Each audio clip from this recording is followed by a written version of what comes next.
अस्सलामुअलैकुम नाजरीन, आपकी मेज़बान अंबर सना आप लोगों के पास हाजिर खिदमत। उम्मीद करती हूँ बिल्कुल ठीक ठाक होंगे, खैरियत के साथ होंगे। प्रोग्राम रेडियो के सितारे, नाम से जाहिर है कि उन सितारों से आपका तारुफ कराते हैं जिन्हें आप यूजुअली सुन रहे होते हैं, और आज आप उन्हें सिर्फ सुनेंगे नहीं बल्कि देखेंगे भी। हमारे प्रोग्राम में रेडियो पाकिस्तान से और FM 101 से बड़ी सारी सेलिब्रिटीज आए, बहुत सारा अपना एक्सपीरियंस शेयर किया। आज फ्रीक्वेंसी मॉड्यूलेशन 105 से हमारे पास दो मौजूद गेस्ट मौजूद हैं। फरहीन मलिक और उमर खान हमारे साथ मौजूद हैं, शेयर करेंगे ये अपने एक्सपीरियंसेस एंड रेडियो इनकी लाइफ में कहाँ एग्जिस्ट करता है, किस तरह से एग्जिस्ट करता है, जानेंगे इनसे। लेकिन उससे पहले इनको कहेंगे थैंक यू सो मच कि आप लोगों ने वक्त दिया और अपने ज्वाइन किया। बहुत बहुत शुक्रिया। थैंक यू सो मच, आपने हमें इनवाइट किया। Thank you so much.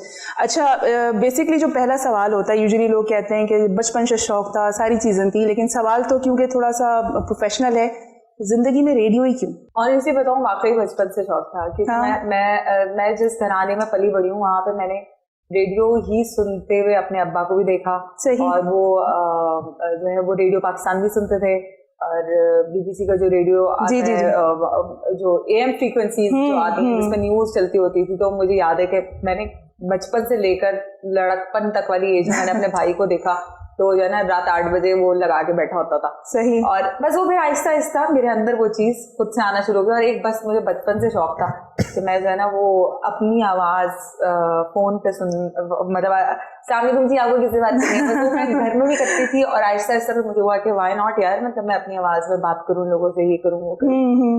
और बस रेडियो खुद हमारी जिंदगी में आ गया, हम रेडियो की जिंदगी में चले गए। मतलब आज तक पता नहीं चला एक्चुअली कहाँ से कैसे और क्यों हुआ। मतलब आपने ड्रीम को सॉर्ट ऑफ अचीव किया ना आपने, माशाल्लाह। मैंने ये ड्रीम नहीं किया था। मैंने एक शो में, बल्कि उमर के शो में मैंने उमर को ये बात बताई थी कि मैंने सिर्फ ड्रीम किया था कि मैं जो है वो जो एयरपोर्ट होता है, एयरपोर्ट पर जो चल रहा होता है, तमाम मुसाफिरों से गुजारिश है कि आप यहाँ पहुंच जाए। सही। बस ये मेरी ड्रीम जॉब थी।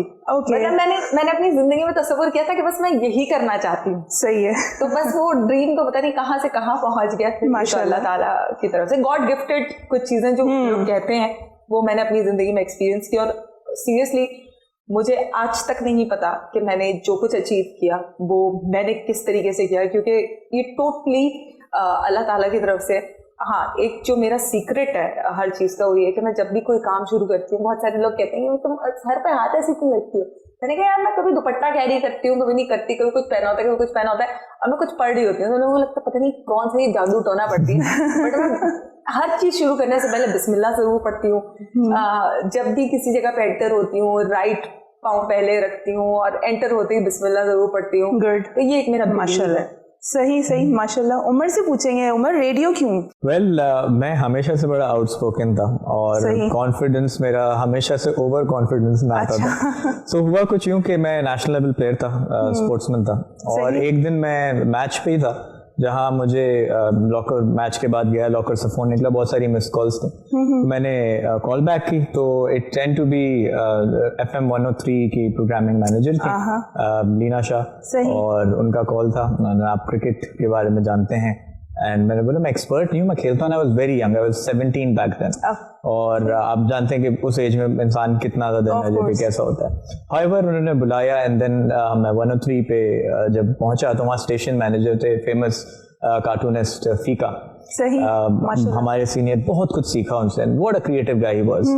उन्होंने मुझसे 3 सवाल किए, उन 3 सवाल के मैंने जवाब दिए और उन्होंने मुझे इशारा किया कि ये है ऑन एयर का कमरा, आपका 15 मिनट बाद शो है। बिलीव मी, मैं सारे व्यूअर्स को बताऊंगा कि first time when I went on air मेरी आवाज बंद हो गई थी, मुझे पता नहीं था कि क्या बोलना है। मैं उस दिन घर गया और मैंने अपने आप से बात की, मैंने बोला देखो वैसे तो तुम इतना बोलती हो, ये माइक के ऊपर जाके तुम्हें क्या हो गया?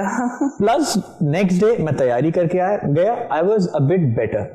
लेकिन करते करते फर्स्ट डे मेरी आवाज कुछ हेलो एंड वेलकम थी, और आज मेरा ट्रेडमार्क कुछ ऐसा बन गया है, हेलो एंड वेलकम। तो ये 11 साल का सफर है जो आपको ट्रांसफॉर्मेशन में फील हो रहा है। एक्चुअली जब आप रेडियो की फील्ड का इंतखाब करते हैं तो वो कोई प्री प्लान तो नहीं होता है। एक्चुअली आपके अंदर जो टैलेंट होता है, जो डिस्कवरी होती है, वो आप जब खुद से करते हैं देन आप इनिशिएटिव लेते हैं कि यार चलें इसको कर सकते हैं। अच्छा, अगर आप खुद नहीं करते हैं तो आपके फैमिली मेम्बर्स आपको बताते हैं, लाइक आपके फ्रेंड्स बता देते हैं, आपके कोलीग्स बता देते हैं, घर वाले बता देते हैं। लाइक मैंने जब रेडियो ज्वाइन किया तो मेरी फ्रेंड ने कहा कि यार तुम्हारे अंदर कन्विंसिंग स्किल्स हैं, तो तुम रेडियो क्यों नहीं ट्राई करती? तो मैंने कहा कन्विंसिंग स्किल्स तो मार्केटिंग में यूज हो सकती है, रेडियो में कैसे?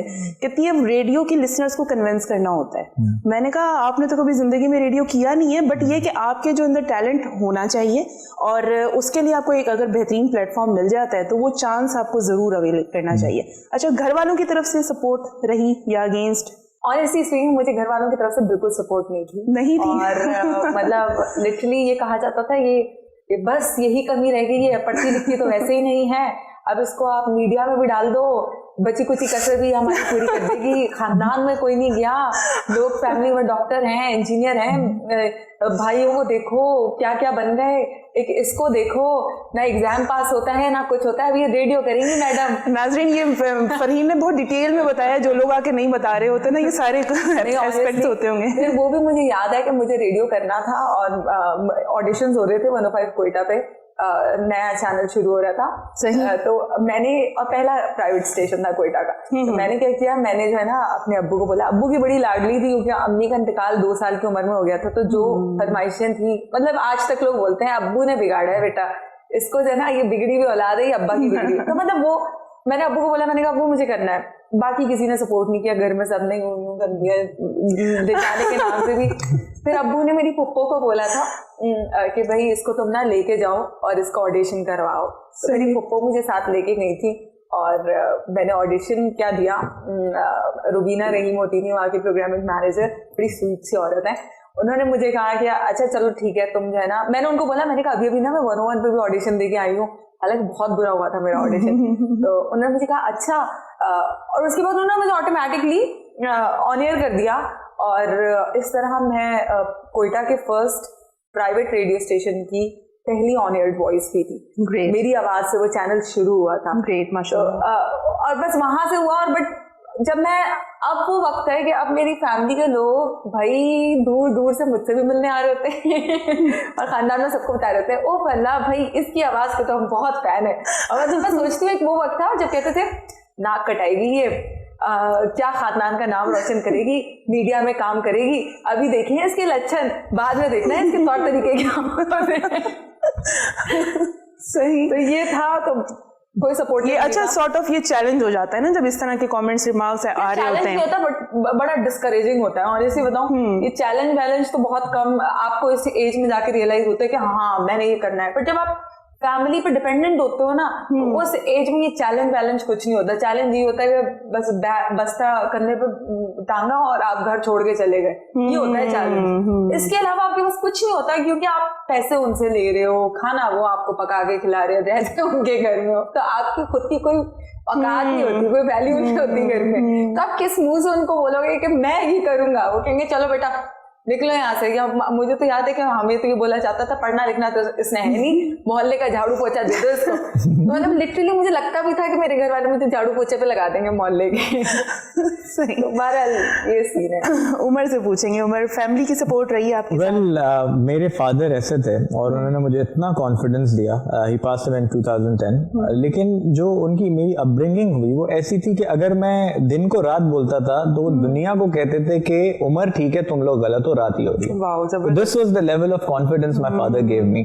जब मेरा फर्स्ट रेडियो, जब मैंने फर्स्ट टाइम में ऑन एयर आया तो घर में रेडियो सेट नहीं था, तो क्या किया कि फादर ने गाड़ी के अंदर रेडियो ऑन करके चारों दरवाजे खोल के सनरूफ खोल के गाड़ी की और फुल वॉल्यूम कर दी कि सब लोग सुने कि मेरा बेटा ऑन एयर आ रहा है। और इतना वो एक्साइटेड होते थे। आई एम ग्लैड कि मेरी जिंदगी में ही उन्होंने मुझे स्टार्ट करता हुआ देख लिया। आई रियली विश के आज वो सक्सेस देखते, सारी चीजें देखते। लेकिन आपने जिक्र किया रेडियो की इंपॉर्टेंस का, मैं सारे व्यूअर्स के साथ ये शेयर करना चाहूंगा कि लोग कहते हैं कि रेडियो क्या है, उनके लिए म्यूजिक हो गई या कोई टॉक शो हो गया। Radio is much more. अब मैं आपको एक पर्सपेक्टिव देता हूँ, आप भी रेडियो करते हैं माशाल्लाह। एक इंसान जो कि एक रिमोट एरिया में है, कहीं रूरल एरिया में है, किसी गांव देहात में है जहाँ पे बिजली के प्रॉब्लम्स, गैस के प्रॉब्लम्स, उनकी सोर्स ऑफ एंटरटेनमेंट ना टीवी है ना केबल है, कुछ भी नहीं है। सोर्स ऑफ एंटरटेनमेंट है एक रेडियो सेट। वो रेडियो सेट उनको कनेक्ट कर रहा है दुनिया से। एग्जैक्टली, और जो आरजे की आवाज में उनको दुनिया की खबर मिल रही है वही उनकी दुनिया है। एग्जैक्टली। तो नाउ आप ये सोचें कि एज एन आरजे आपकी कितनी रिस्पॉन्सिबिलिटी है कि आपकी आवाज का लोग इंतजार करते हैं और आपकी उस आवाज से उनका पूरा दिन गुजरता है। तो when you look at it that way, radio एक बहुत बहुत इंपॉर्टेंट चीज है जिसको हम ओवर द इयर्स अब फेड अवे होते जा रहे हैं। आपने पहले रेडियो पाकिस्तान का जिक्र किया, इतना बड़ा इंस्टीट्यूशन जहां पे हम लोग तो एक क्लिक के ऊपर गाना चेंज कर लेते हैं, बैकग्राउंड म्यूजिक आ जाता है। वो टाइम था जहां कैसेट के ऊपर रिकॉर्ड करके वेट किया जाता था। वो प्रोफेशनलिज्म था। आज की जो हमारी जनरेशन है, मैं भी आज की जनरेशन में से हूं, वो मेहनत करना छोड़ दिए, वो प्रोफेशनलिज्म से दूर चले गए। आप रेडियो पाकिस्तान में एक तलफ्फुज आपका गलत हो जाए आप बैन हो जाते थे, और आज आप ऑन एयर पे देखें कि कितनी मिस्टेक्स होती हैं और किसी को पता भी नहीं कि ये मिस्टेक है। सो समवेयर हम अपने प्रोफेशनलिज्म से दूर जा रहे हैं। लेकिन आई बिलीव रेडियो आज भी बहुत इम्पैक्टफुल है। आपको टीवी पे रिकग्निशन मिलती है लेकिन इम्पैक्ट रेडियो से आता है। अच्छा, मैं आपके चैनल के हवाले से पूछना चाहूंगी, आपने तलफ्फुज की बात की, उर्दू की बात की, और रेडियो पाकिस्तान का जो स्लोगन है वो उनका एक, मैं ये समझती हूँ कि उनकी एक क्वालिटी है कि वो आज तक उन्होंने कोई कॉम्प्रोमाइज नहीं किया इस बात के ऊपर। कंपटीशन के चक्कर में आके वो अपने रूल्स एंड रेगुलेशन से नहीं हटे। आपके चैनल पे इस चीज के ऊपर कितना वर्किंग हो रही होती है, कितना रिस्ट्रिक्शन है या कुछ सख्ती है, क्या है? बिल्कुल सख्ती है। इनफैक्ट हमारे जो फॉर्मर प्रोग्रामिंग मैनेजर थे यासिर काजी, वो इंस्टीट्यूशन थे इस हवाले से कि आपने एक अशार भी गलत पढ़ा तो वो बिटवीन शो आ जाते थे करेक्ट करने के लिए। सही। प्लस 105 की एक अच्छी चीज बताऊं कि 105 ने रीजनल लैंग्वेजेस में प्रोग्राम स्टार्ट किए, सिंधी, पश्तो, सराइकी, इंग्लिश, उर्दू। तो उन्होंने हर किसी को पार्ट बनाया, because 105 is the largest station, 18 station, over 50 million की रीच। तो we reach far and wide. तो हमने हर किसी का सोचा, नॉट जस्ट लिमिटेड के जी हमें कौन सा तबका सुन रहा है या कौन से लोग, हम कोशिश की कि हम सबको एक साथ कैरी करके चलें। And this is something that I really like about 105। आज भी हम अगर देखें तो बहुत ज्यादा इस पे स्ट्रिक्टनेस है आपके तलफ्फुज पे, आपके कंटेंट पे, आप किस तरह से शो कैरी कर रहे हैं। लेकिन एक अच्छी बात एट द सेम टाइम कि आरजे को क्रिएटिव स्पेस मिली। मुझे जब मैंने स्टार्ट किया था और 105 के साथ मुझे 7 साल हो गए, मुझे क्रिएटिव स्पेस मिली। ये टाइम आपका है, इसमें आपको जो करना है आपको फ्रीडम है, बस डूज एंड डोंट्स, एथिक्स का आप ख्याल रखें। तो उसने मेरा कॉन्फिडेंस भी बूस्ट किया और नेचुरली आज कंटेंट लोग भी पसंद करते हैं और इज्जत भी करते हैं। माशाल्लाह। फरहीन, कभी तलफ्फुज में कभी कोई प्रॉब्लम हुई, उर्दू वोकैबुलरी में, ग्रामर में कभी कोई इशू आया? ऑनेस्टली स्पीकिंग बहुत आया। और द गुड थिंग इज कि मैं जो है ना, मुझे लगता है कि मैं चीजें सीखना चाहती हूँ, मैं उसको उतना ज्यादा सर पे सवार नहीं करती, बल्कि बट जो बेसिक चीज है जो हमारे बहुत सारे लोग नहीं करते, जिनको करना चाहिए कि आपके फोन में हर तरह की डिक्शनरी होनी चाहिए। आप और लोगों से तो पता करते ही करते हैं, लेकिन आपको खुद को भी बेसिक नॉलेज होनी चाहिए।